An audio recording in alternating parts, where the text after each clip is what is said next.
नमस्कार सांग माने गुड मॉर्निंग टू एवरीवन मो लिपु आजिर किछि गुरुत्वपूर्ण खबर गुड़िक आपण मानकु जणाई दिए। जदि न्यूज गुड़िक भल लागिले निश्चय भाव चैनल को लाइक एवं सब्सक्राइब करिवे। तो चलंतु आजिर किछि गुरुत्वपूर्ण खबर गुड़िक उपरे आलोचना करिबा। प्रथम खबर बढ़िला 26 रु 11 अभियुक्त तहब्रुता राणांक हाजत मिया। 26 रु 11 आतंकवादी आक्रमण अभियुक्त एवं राणांक हाजत रु एनआई कोर्ट 12 दिन पई वृद्धि करिसंती। तहबुजारु आजि दिल्ली पटियार हाउस कोर्ट रु निया जायथिला। एकाठी करी जातीय तदंतकारी संस्था एवं कोर्ट सह तांकु हाजत अधिबरु 12 दिन पई वृद्धि करिसंती। 26 रु 11 मुंबई आक्रमण रे मुख्य षडयंत्रकारी मध्य तहबुरा सूचना एवं गुरुत्वपूर्ण देइछंती। परवर्ती खबर पाकिस्तान रो 10टी भिसा रद्द करिछि भारत। पाकिस्तान केउ काम पई एसबु व्यवहार करंती आसंतु जानिबा। पहलगाम अटैक पर एक्शन मोड रे भारत सरकार विदेशी मंत्रालय मुताबिक और भारत सरकार पाकिस्तान को हिंसा एवं रद्द करिसंती। तेबे भारत पाकिस्तान मानक पई भिसा रद्द करि जाइछि किंतु कहिबाकू जे भारत पाकिस्तान 10टी भिसा रद्द करिछि। एही सहित जड़ित अणकूटनैतिक सदस्य पई अणकौनैतिक भिसा दिया जाइछि। एबे हबनी बीजेपी अध्यक्ष निर्वाचन कार्य जारी रखिबे बीजेपी नाडा। भारतीय जनता पार्टी राष्ट्रीय अध्यक्ष निर्वाचन एबे हेबो नाही। दलर शीर्ष यूनिट द्वारा एही निष्पत्ति निया जाइछि। अध्यक्ष पद पई केबे निर्वाचन हेबो ताहा परे घोषणा करा जिवो।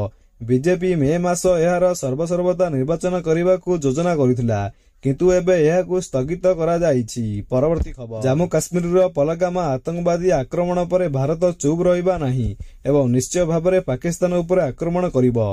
अमेरिकीय खबर कागज एवं यूनिक टाइम्स जारी एवं कूटनैतिक उद्धार करी यह दाबी करिछि। न्यूयॉर्क टाइम्स रिपोर्ट करिछि जे जम्मू काश्मीर रो पहलगाम होइथिबा बब्बर आतंकवादी आक्रमण पर प्रधानमंत्री नरेंद्र मोदी डजन विश्वर नेतांक सह कथा होइथिले एवं यह फोन उद्देश्य थिला विश्व नेता माननकु कहि दिया जाइछि जे भारत पाकिस्तान विरुद्ध रे कोन कार्यानुष्ठान नेबाकू जाउछि। परवर्ती खबर राज्य रे असंभालित ताती 5 दिन जाए काला बैसाखी रो वर्षा संभावना।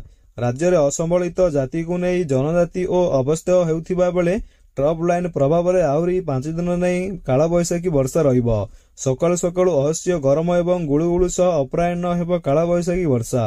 मयूरभंज केउंझर बालेश्वर सुंदरगढ़ और झारसुगुड़ा रे बिजुली सहित घड़घड़ी वर्षा होबार संभावना रही। परवर्ती खबर सोना रूपा हला सस्ता केते कमिछि आसंतु जानिबा। दशहरा सरिबा परे यह दीपावली उत्सव पई देश प्रस्तुति होउछि। किछि जगारे कुमार पूर्णिमा सहित गजलक्ष्मी पूजार प्रस्तुति करा जाइछि।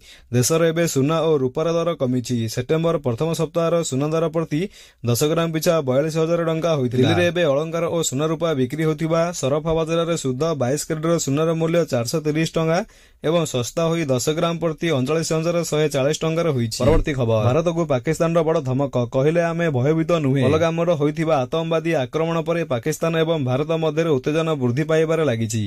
एही समय पाकिस्तान रो गृह राष्ट्रमंत्री तलाल चौधरी एक बड़ बयान दैछंती। से कड़ा स्वर रे कहिसंती जे भारत कोनोसी भूल करिवो नाही एवं जदि यह भूल करे तेबे पाकिस्तान एभली जवाब देबो जाकि भारत पई एक नूतन तारीख खोला जिवो। परवर्ती खबर पारिवारिक कलहर कारणरू एवं बापा को पिटी पिटी हत्या कले दुई पुओ। एभली एक अभयारण्य घटना पुरस्तमपुर थाना कुशपुर गाँ रो घटिछि। मृत जनक हेले गोपालकृष्ण साहू एवं कुशपुर गाँ रो गोपालकृष्ण सबुबेले तांको स्त्री को मारधर करुथिले। एहाकू दुई पुओ बारण करिथिले जा फल से पिटी पिटी बापा को हत्या करथिले।